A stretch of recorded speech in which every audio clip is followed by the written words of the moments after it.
Welcome to 108 news Telugu. బులెటిన్ల ముందుగా headlines. వైనాడు విషాదంపై కేంద్ర మంత్రి అమిత్ షా కీలక ప్రకటన. నూతన గవర్నర్కు స్వాగతం పలికిన సీఎం రేవంత్ రెడ్డి. వైసీపీకి భారీ షాక్.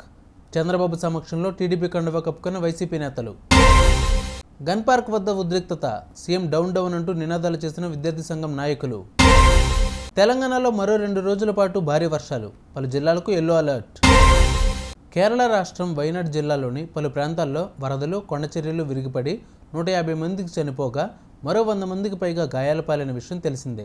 ఈ క్రమంలో వైనాడ్ను ముంచెత్తిన ఈ ప్రకృతి విపత్తుపై కేంద్ర హోంశాఖ మంత్రి అమిత్ షా కీలక వ్యాఖ్యలు చేశారు. బడ్జెట్ సమావేశాల సందర్భంగా బుధవారం రాజ్యసభలో ఆయన మాట్లాడుతూ వైనాడ్లో కొండచర్యలు విరిగిపడే అవకాశం ఉందని ఈ నెల 23వ తేదీనే కేరళ ప్రభుత్వానికి హెచ్చరించామని తెలిపారు. పినరై విజయన్ సర్కారుకు ముందే అలర్ట్ చేసినా ఎలాంటి ముందస్తు జాగ్రత్త చర్యలు తీసుకోలేదని కీలక వ్యాఖ్యలు చేశారు. శంషాబాద్ విమానాశ్రయంలో తెలంగాణ నూతన గవర్నర్ జిష్ణుదేవ వర్మకు స్వాగతం పలికిన ముఖ్యమంత్రి రేవంత్ రెడ్డి, ప్రభుత్వ ప్రధాన కార్యదర్శి శాంతికుమారి, డీజీపీ జితేందర్, త్రివిధ దళాల అధికారులు, రాష్ట్ర ప్రభుత్వ సలహాదారుడు ఆర్కార్ వేణుగోపాలరావు, ఇతర ఉన్నతాధికారులు కలిసి ఆయనకి స్వాగతం పలికారు. వైసీపీకి భారీ షాక్ తగిలింది. చిత్తూరు జిల్లా కుప్పం వైసీపీ కౌన్సిలర్లు, ఎంపీటీసీలు టీడీపీలో చేరారు. సీఎం చంద్రబాబు సమక్షంలో 5 కౌన్సిలర్లు, 5 ఎంపీటీసీలు టీడీపీ కండువా కప్పుకున్నారు. కుప్పం అభివృద్ధి చంద్రబాబుతోనే సాధ్యమవుతుందని ఈ సందర్భంగా వారు చెప్పారు. త్వరలోనే మరికొందరు టీడీపీలో చేరతారని ఎమ్మెల్సీ శ్రీకాంత్ తెలిపారు. అసెంబ్లీ గన్ పార్క్ వద్ద తీవ్ర ఉద్రిక్తత చోటు చేసుకుంది.